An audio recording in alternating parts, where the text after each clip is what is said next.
Zionism. And, you know,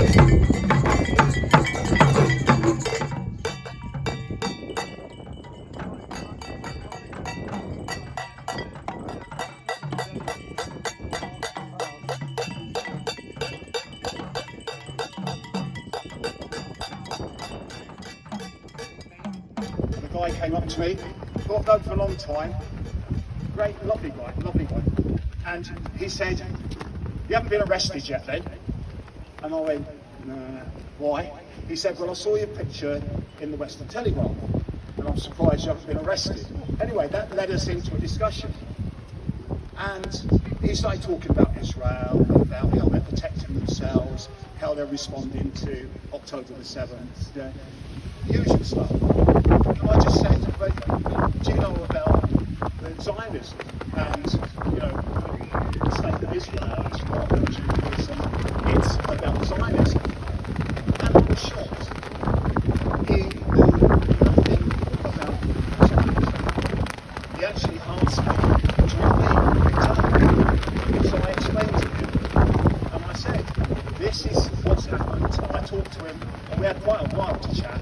I talked to him about Palestine towards before the Balfour Agreement, and about how Palestine was one of the few countries in the world that welcomed open arms people that had been exploited all over, particularly in Europe. It was one of the few countries that welcomed Jews that were persecuted. Then I explained to him about Zionism and nationalism and how it's got really nothing to do with Judaism. And he said, "I knew nothing about this." He knew nothing about the Balfour Agreement. He knew nothing about what happened in the Nakba, 1948. He knew nothing about the 1975 atrocities. Okay? And afterwards, he said, "I knew nothing about this." And I said, "Well, here's a couple of websites to go and have a look at." So I wrote them down. And he said, "I'm going to do that." He said, "Because I feel so stupid of my ignorance." And for me, these demonstrations are really important. The big demonstrations in the cities are really important. But equally important, and I bang on about this all the time, equally is important is engaging people every opportunity we have to tell them what's actually happening. Once people realise, as long as they're not completely immersed in the delusions, then we can change people's opinion. The more people we talk to, the more support we can get. The more people we have to realise what's actually happened and what's happening now. Because the people that walk past now, that avoid our eye contact, that avoid looking at us, that refuse to take our leaflets, they're not bad people. Okay, thank you very much. Okay. They're not bad people. They just don't know how to respond. They don't know how to respond. They're not used to it. The reason that people are silent is because they're intimidated, they're frightened, they don't know the facts. It's our job, I think, as campaigners, to enlighten people. And so that's why I always wear a Palestinian badge, because most of my conversations start off with, "What's that? Oh, I don't support those." Thank you very much. That's great. And we get them break into it. Once we break into a conversation, then we have an opportunity to change people's opinions, to enlighten them. And that's what we've got to do.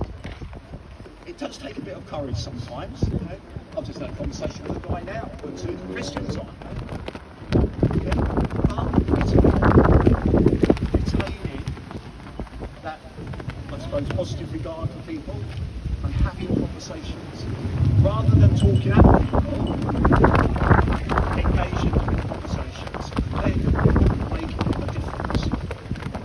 So I'm not good at slogans and stuff like that. So what I would say is, use every opportunity we have to engage people in conversations. We have that opportunity all the time. I have an interest in what I sometimes wear an Amnesty International badge. And I was on a train going up to London, and I won't use the exact language this guy used, but he sat at the table next to me and he looked over, he went, "What's that badge?" And I went, "Amnesty International." And he went, "I hate Amnesty International." And so I said, "It's interesting. I've never had anybody say that to me before. I've had people say I don't agree with Amnesty International, but I've never had such strong feelings." I said to him, "Do you want to come over and join me and we have a conversation?" We had a long conversation. Everything that he had to say had been taken directly from the Daily Mail and the Express, exactly.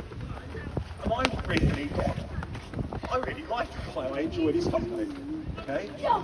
At the end of it, he said, "I'm going to get off here," and he said, "Give me a shake." He shook my hands and he stood up and gave me a hug. Great big one it was.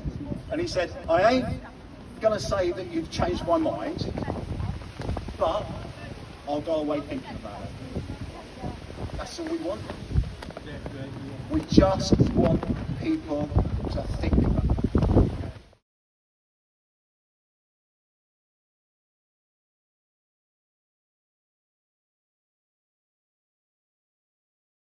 So that a huge part of the British military technology depends on Israeli technology, and especially through Elbit. So they're very kind of keyed into the British economy.